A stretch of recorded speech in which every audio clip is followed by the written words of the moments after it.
Shalom, shalom, famille. Soyez bénis dans le nom puissant de notre Seigneur Jésus-Christ. J'espère que vous avez passé une excellente nuit. Voilà, cette journée que Dieu a créée pour nous, pour qu'elle soit un sujet d'allégresse et de joie. Et effectivement, cette journée a été créée pour moi et aujourd'hui est un jour plus spécial pour moi, un jour d'allégresse et de joie pour moi. Amen, amen, amen. Ce matin, je voudrais partager avec vous quelques versets qui m'ont interpellé dans 1 Corinthiens 9, versets 16 à 18.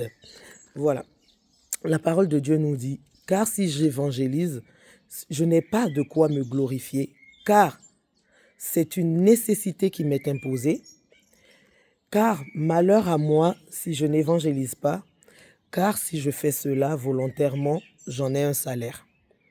Mais si c'est malgré moi, une administration m'est confiée. Quel est donc mon salaire?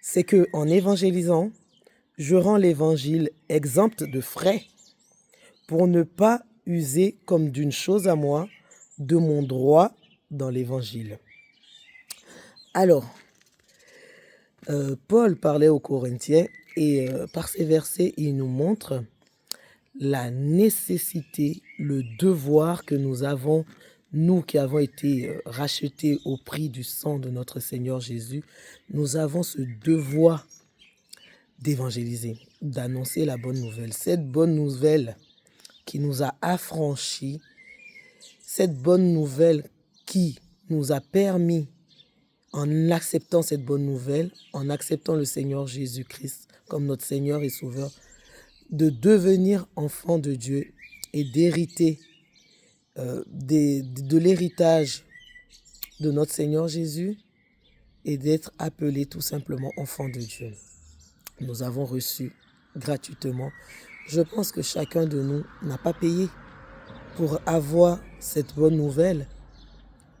Chacun de nous l'a reçu gratuitement. Alors quoi de plus normal, quoi de plus naturel que de donner gratuitement ce que nous avons reçu? Parce que si nous n'avons pas entendu cette bonne nouvelle de la part de quelqu'un, nous n'aurions pas été affranchis. Moi, si je n'avais pas entendu cette bonne nouvelle, je serais toujours perdu. Et je rends gloire à Dieu pour ma feu belle-mère qui a été celle qui m'a annoncé cet évangile.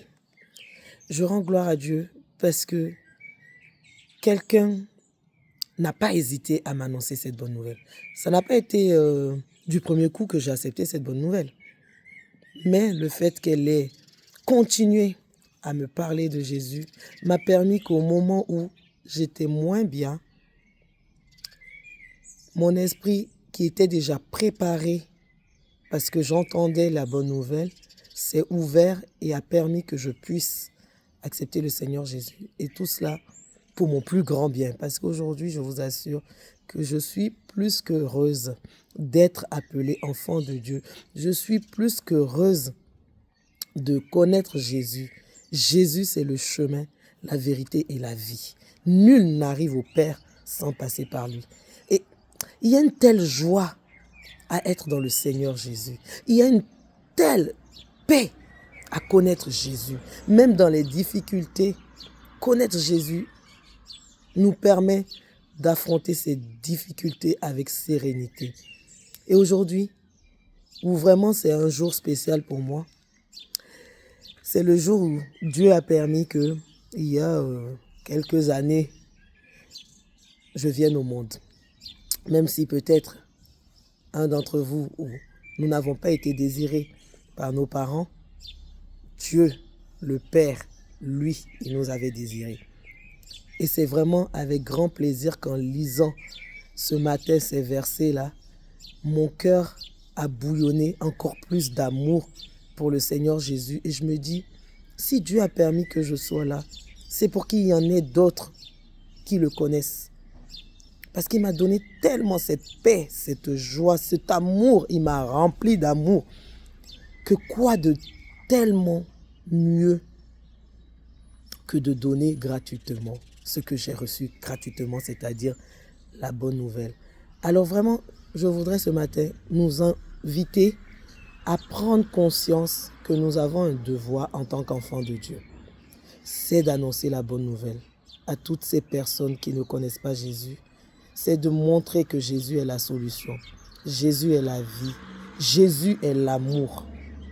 Alors je prie vraiment que le Saint-Esprit vienne manifester en nous le caractère de Christ et que nous puissions être vraiment une source de bénédiction pour les autres, que nous puissions vraiment donner l'amour que nous avons reçu de notre Père Céleste, que nous puissions le distribuer. Quelles que soient les personnes rencontrées, quelle que soit l'adversité reçue devant, en retour, nous devons témoigner du caractère de Christ, de l'amour, la paix de Christ. Alors, chers frères et sœurs, soyez bénis. Excellente journée à vous tous. Shalom, shalom.